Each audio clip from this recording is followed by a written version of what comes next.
হ্যাঁ পাশের বাড়ি সলমুদ্দিনের পুতের বয়স 12 বছর হেরে যে কাল্লা বিয়ে করিল তুমি যে আমার বিয়ে করো না তুই যে কাল্লা বিদ্যুৎ পুতলি অনুগানি গন্ধ করে তোর বিয়া করিতাম তুই গেলি এনতে তুমি আমার বিয়ে করিতে না তাইলে না তোর বিয়া করিতাম মা তুমি আমার বিয়ে করিতে না তাহলে বুঝবে গেলাম বুঝলে না জানতে কাম করবার লাগে দে হ্যালো তুমি বুঝতে তাইলে বুঝা গেলাম বুঝবা বুঝছো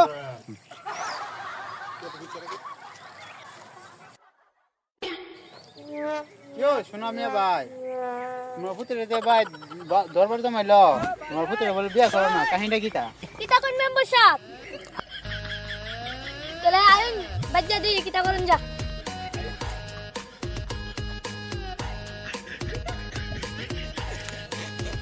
সাহেব আমার একটু কথা কইেন পুত্র তো বিয়া দিবার বয়স হইছে না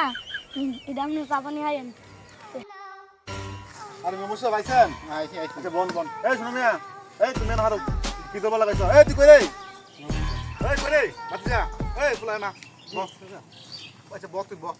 তো বাসা দিকে গেলি শুনো মেমোসা জি তোরা শুনো বলি কিতা কর দে করে এই শুনো মিয়া তুমি যে তোমার ফুদের বিয়েটা করো না তোমার ফুদের আমরা ডাইকা দিকে আনলো আমরা কি সময় বলে টুলো নাই কি ভাই তুমি বিয়ে করো নাকি যেমন যে আমি গন্ধ বিয়া করাইতাম বিটলা ফিটিং গেলাম তো অনুদি গন্ধ করে উনি হেরে কেন বিয়া করামু আচ্ছা হে যদি বিটা দিকে মুতে আমার বন্ধ করে তাহলে হেরে বিয়ে আজকাল কালা করন লাগতো না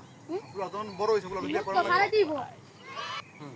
এই তো হালা হালা তোর পুত্রে বিয়া বয়স হইছে আরে সেনা নমস্কার কি করতে মিয়া রান বল সুস্থ আরে মিয়া বল এই বাতি যাব আরে মিয়া দরবারের সামনে কি করতে আচ্ছা রান বাতি যা তুমি যে বিয়ে করতে কইছো তোমার বাবা তোমার বিয়ে করতে তুমি যে আমরা দেখতে দেখতে আনলা তোমার ইয়াটা কি তাই না কাহা পাশের বাড়ি সলমুদ্দিনের পুতের 10 বছর হইছে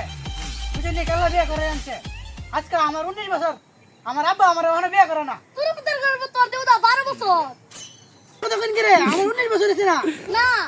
আচ্ছা আচ্ছা রাহো আমরা দেখতে দেখতে করুন যাবা কাম কোন কুস্তে কোনছেন আচ্ছা রাহো রাহো তুমি তো কিছু হই আচ্ছা তুমি এমনো আমার পুত্র যত পুত্র বলে বন্ধু তুমি তো 12 বছর আমার একটা বয়স অত করতেই গো বুঝছো না এখন যেহেতু পুত্র কইতো বিয়ে করে তো হ্যাঁ পুত্র তো তুমি বিয়েটা করে দিব চাচা আব্বা আপনার কত দিছে এই নিয়ে আব্বা থেকে বেশি দিছি বুঝছেন নি আমার ইয়া কিছু কথা করতে কই বিয়ার বয়সটা বাইরেতেছে গা বুঝছেন না আচ্ছা আচ্ছা যা তোরা ব্যাপার সাথে তোর কি কথা জানতা তো না যা তুই আচ্ছা বাতি যাব মেম্বার সাহেব তারপরে কি গিয়া বাপে পুত্র বিয়ে করে তো পুত্র বিয়ে করবো আমি চিন্তা করে দেখলাম মেম্বার সাহেব আমি না আর করি না বিয়ে করে গেলাই আচ্ছা আমরা যেটা ভালো মনে করেন এটাই তো হইব শোনো মিয়া শুনো তোমার পুত্র তো বিয়ে আজকে করলো করে দেবো কাল্লা করলো করাই দেবো তোমার পুত্র বিয়েটা করাই দেবো কিটা করবা বয়স তো না হইলো মোটামুটি কম হয়েছে না ভালো হয়েছে বিয়েটা করাই দিলাম না না চেয়ারম্যান সব এই দরবার আমি মানি না নিজের পেট ওয়ন পালতে পারে না আবার বিয়া করলে বৌদি পিতলে আইবো কেমনে রুজি করতে তো যাইতো না